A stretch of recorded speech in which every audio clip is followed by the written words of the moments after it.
relate to anyone and anything? You know, that one friend who says sorry when they bump into you.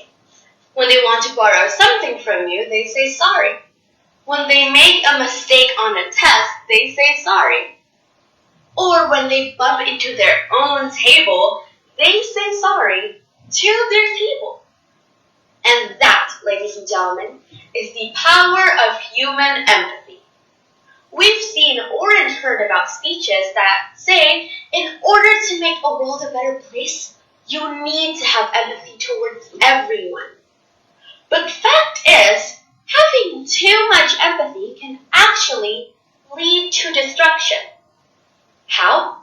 Assalamualaikum warahmatullahi wabarakatuh. Hello everyone, I'm Kaira Lipio-Khalimisa, and I'm from MBS Bangunan UI in Jakarta, standing here before you all to deliver my speech on a theme that I've chosen, which is the power of human empathy. Ladies and gentlemen, in my opinion, from the year 2020 to the year 2023, we've learned a lot about human empathy. We've been through the Black Lives Matter movement. We've learned about a lot of forms of mental illnesses.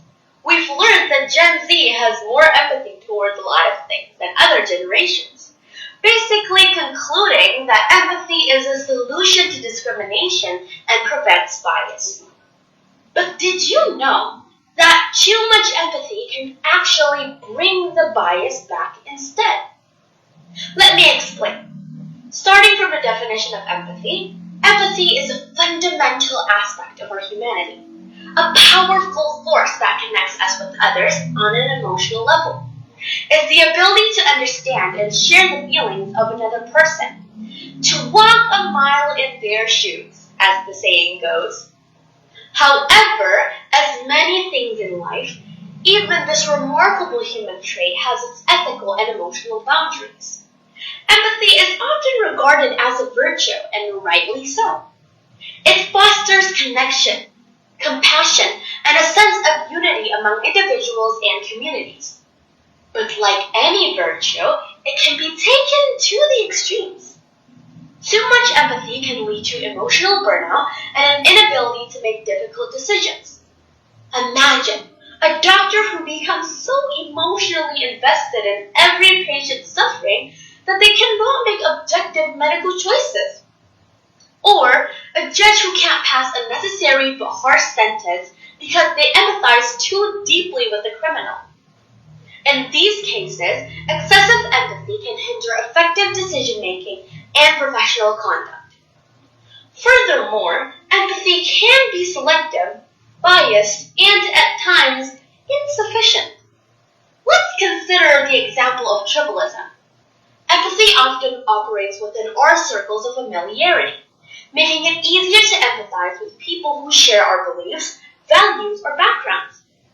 This can lead to a lack of empathy for those outside our immediate social or cultural group.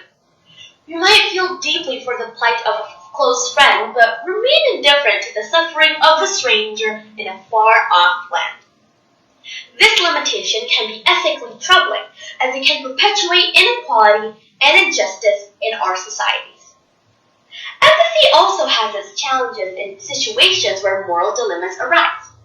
Consider a scenario where empathy for one individual conflicts with empathy for another. For instance, in a trying situation during a natural disaster or medical crisis, healthcare professionals may have to decide who gets treatment first. In these moments, the limits of empathy are evident. Too much empathy for one patient can lead to the neglect of the others in need. So, what should we take away from this exploration of the limits of empathy? First and foremost, we must recognize that empathy, while a vital aspect of our humanity, is not without its ethical and emotional boundaries, we must strive to strike a balance between empathy and rationality, ensuring that our decisions are guided by both our emotions and our sense of responsibility. We must also work to broaden our circles of empathy, extending our compassion to those who are different from us and actively challenging our biases and prejudices. This involves recognizing our limitations and actively seeking to overcome them. Additionally, we should acknowledge that empathy alone is not always enough to address the complex challenges our world faces. We must channel our empathetic responses into meaningful actions that contribute to positive change, whether on an individual or societal level. In conclusion, the limits of empathy remind us all, as with any human quality, moderation and balance are key. Too much empathy can hinder decision making and lead to burnout, while too little can perpetuate inequality and injustice. By understanding these boundaries and actively working to expand your empathy, we can harness its power to build a more compassionate and just world for all. Well, ladies and gentlemen, that is all from me. Thank you so much for listening and have a nice day. Wassalamualaikum warahmatullahi wabarakatuh.